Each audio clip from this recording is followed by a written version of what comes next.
Oh my gosh, I am losing light quick. Okay, couple of things. Number one, let me roll this up.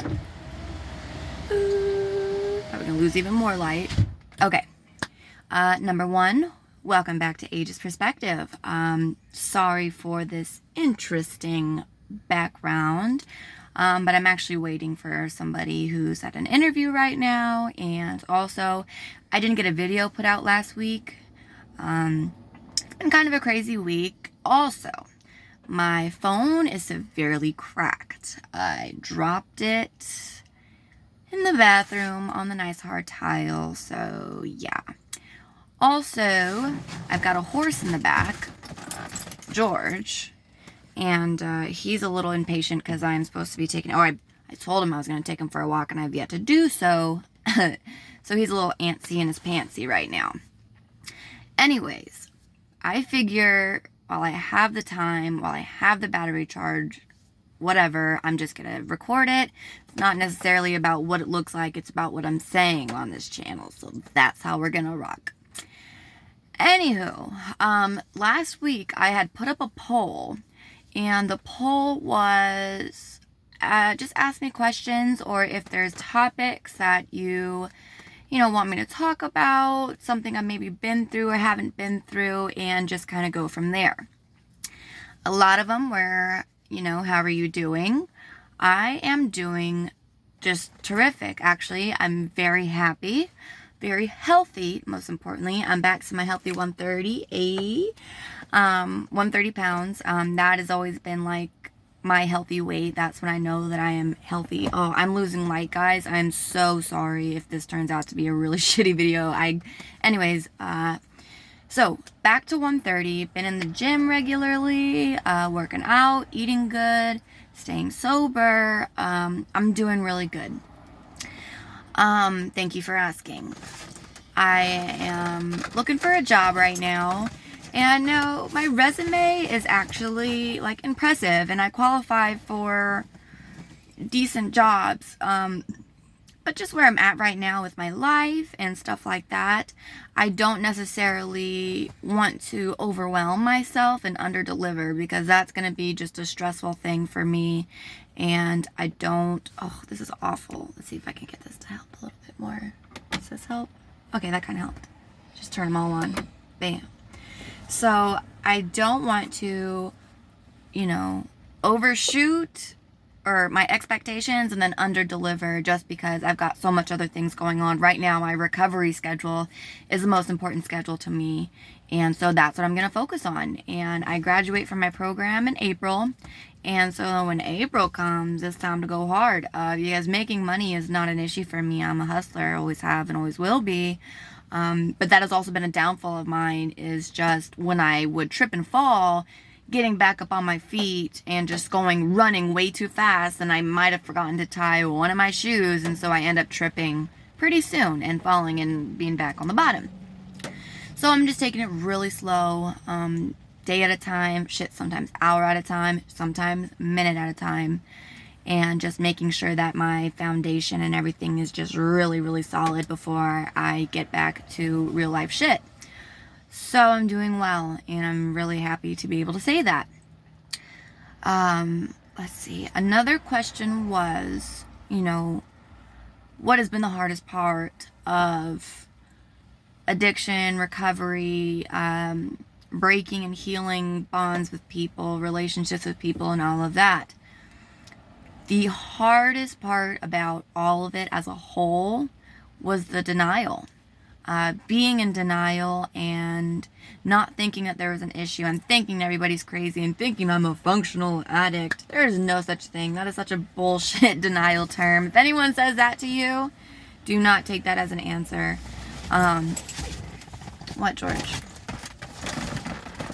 Okay. So, yeah, that's been the hardest part, just being in denial and just trying to justify what I was doing was okay, because I was still able to have a job and make good money. I was still able to have a room or like a house, and I was still able to, make things possible for myself. Well, that only takes a matter of time. Sooner or later, I wasn't showering regularly. I wasn't brushing my hygiene was through the fucking roof. My room was a mess. Started getting late on rent and bills. You know, not too bad, but it was starting. And once all that starts, it is a snowball effect into, I mean, hell, really. So that was definitely the hardest part, just being in denial, lying. That's actually something that I've struggled with for a long time, is lying. And I mean, it started when I was younger because, you know, I'm kind of grew up in the mindset of, and was kind of taught the mindset of, it's okay to lie to protect people's feelings. Well, that's not the case. And yes, people do it and you will continue to do it their whole lives. But at the end of the day, you're gonna, I mean, it's a bad rap. You know, that was one of the hardest things, was hearing people like my best friends say, I love her, but she's a pathological liar. Or, you know, when my mom and I were fighting and she was like, oh, why do you have to lie so much? Or anybody would say that. After a while, it really messes you up in the head. So the whole lying thing, the denial thing, the justifying thing, it all falls into the same category. And that has been the hardest part. I'm so sorry for all the background noise. This is just, no! Okay, there we go. Hey, calm down. You need to calm down. It's okay, buddy. We're gonna go. So, yes. Oh, fucking bitch. Ooh, excuse me. Anyways, that has been the hardest part, and was the hardest part. And earning trust back on the recovery side of things has been the hardest part. So far, I think I'm nailing it. You know why? Because I'm not lying. You know, I'm not lying. I'm being very truthful, being very open, being very vulnerable. That has helped a lot with healing the relationships that I've hurt and broken over this amount of time. So, lastly, the question that I was asked that really stuck with me, and I just, it's so important. The question was something along the lines of, you know, self-care. What do I think about self-care? You know, self-care before, during active addiction, and after, now in recovery. And I mean, just in general, self-care. Self-care is the most important, I think, characteristic of just being a human being with a beating heart. Self-care. Too many times did I waste too much time trying to help others with their self-care, whether they were just super unhappy. And I'm somebody where I've always, like I've said in previous videos, just try to make the best out of the worst. And that transferred into men, that transferred into work, that transferred into just everything. So the men category in particular, you know, I've been with men who are just very unhappy, and I'm like, well, I got all this happy spirit, you know, I can afford to give some up, I can afford to give you some of my happiness. But those unhappy people are black holes, and they will suck and consume all of your happiness and your high spirit and everything, including yourself, right into that black hole. So self-care, you have to take care of yourself, okay? So a promise, I've made a lot of promises to myself, you know, coming into this new year. And one of the biggest ones was just making sure that every life decision that I make from here on out, even if it's what I eat, even if it's something that I wear, how I do my hair, what lipstick color I wear, doesn't matter. Any decision that I make for myself moving forward is for myself, because I want to do it. That's the biggest part of self-care that I cannot stress enough. Look, I understand what it's like to be in a relationship, a friendship, anything, any kind of ship. And, you know, someone might not like something about you, or somebody might not like when you do a certain thing, or look like a certain thing, or, you know, say a certain thing, or anything. And if you hear it over and over and over again, I don't like when you do that. Oh, why do you do that? I don't like when you do that. Why do you do that? Oh, it's starting to rain. I'm gonna talk loud, but if I watch this video and you can't hear it, I won't post it.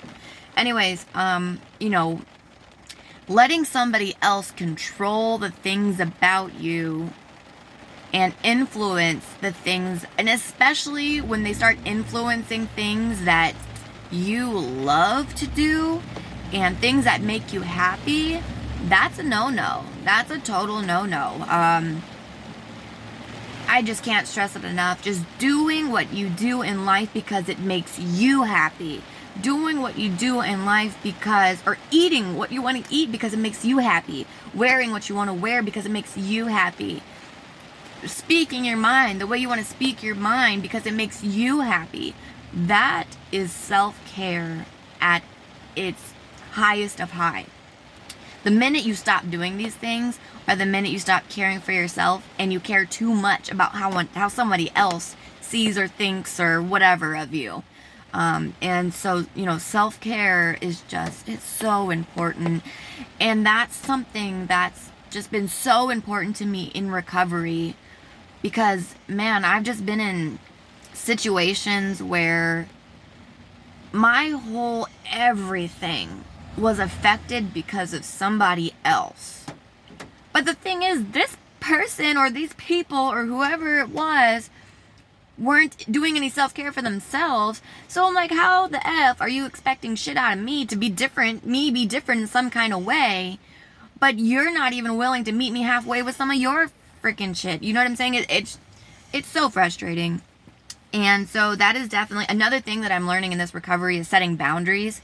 That's been another boundary that I've learned how to set, is that I will no longer, as a woman, as a human, as just anybody, accept anybody in my life who tries to change me for their benefit. Nope, not doing it. Not doing it, not considering it, nothing. I won't even tell them about themselves. Depending on the situation, I might. But the minute somebody comes into my life and tries to change something about me, because I am who I am. I was put on this earth in this experience to be myself. If you're not being yourself, who are you? You were made to be you. You were made to be the best version of you. So if someone's in your life who's influencing you to be anything but yourself, go get out of that situation. You are only going to end up unhappy, and they're going to have control over you until you decide to step up and set boundaries or just leave the situation. It's not worth it. Falling in love with potential, falling in love with what ifs, falling in love with anything that isn't the truth, it's a big no-no. And that's not taking care of yourself, because now you're going to put in too much work to reach that other person's potential, to reach that other person's what ifs, to reach that other person's if onlys. No, it's not okay. And I'm not even preaching this because I read a power up book. No, I'm preaching this because I have gone through it time and time again, over and over again, and I let it get so bad that I coped with substances. So I'm not just preaching to you to be just some oh, I read a book and now I know. No, I have been through it. Experience equals knowledge. I've been through it. I survived it. But most importantly, I will never go back to it. Even more, most importantly, I will try and help anybody else who looks like they're going through it, because I know deep down what's going on. I've been there. I've experienced that. It's not fun. It's a shitty life when you're not enjoying being yourself because whoever you're around doesn't appreciate you for you. If the people you're around doesn't appreciate you for you and doesn't influence you to be the best version of yourself, please, please, please, it's okay to be alone. Honestly, it's been empowering to be alone. It's been so empowering to just learn who I am, and then on top of that, be the best version of who I am. I feel unstoppable. I want this feeling for everybody in the world. This is world peace right here. Just joking, but seriously, I can't can't stress it enough how important self-care is. Self-care is the epitome of living a good and happy and healthy life. The minute you stop caring for yourself is the minute you stop being yourself. And the minute you stop being yourself, the minute you become even more vulnerable. And when you become vulnerable, that's when the devil will come right in. That's prime meat for the devil. The devil loves vulnerability. Demons love vulnerability. Demons come in all forms. Drug habits, relationships, just anything. You know, you just got to be aware and stay woke. But, yeah, I just, self-care has been probably the most useful and the most detrimental part to my recovery. Because I had, this time last year, I was debating killing myself. Because I was so unhappy. Because I was not taking care of myself. Because I was letting somebody else influence me that bad. Okay? It's doable. It might take 365 days, but it's doable. You just gotta want it for yourself. Whew, man, I feel so good. It feels so good to just talk about it and just actually mean it. And I just really hope that this helps people. And I guess I haven't been doing this, but I'll link like my Instagram and all of that in the description. Again, sorry I didn't get to, mother trucker. Sorry I didn't get to posting a video last week. Again, it was just a crazy week. I was exhausted, on the go, trying to get about it regularly. Now I need a camera because my phone is totally scratched. It's really bad quality anyway. So again, this video is the farthest thing. Ooh, it's humid. My hair's getting frizzy. This video is the farthest thing from being aesthetically pleasing. I don't go for that. I'm trying to get my information out, so I don't care what it looks like. Anyways, thank you for watching. If you're new here, welcome to Ageist Perspective. Just a channel where I talk about real shit that I've been through. And if there's anything you'd like to see me talk about or anything like that, leave me a comment, hit me, whatever. I'll see you next week. Thanks for watching.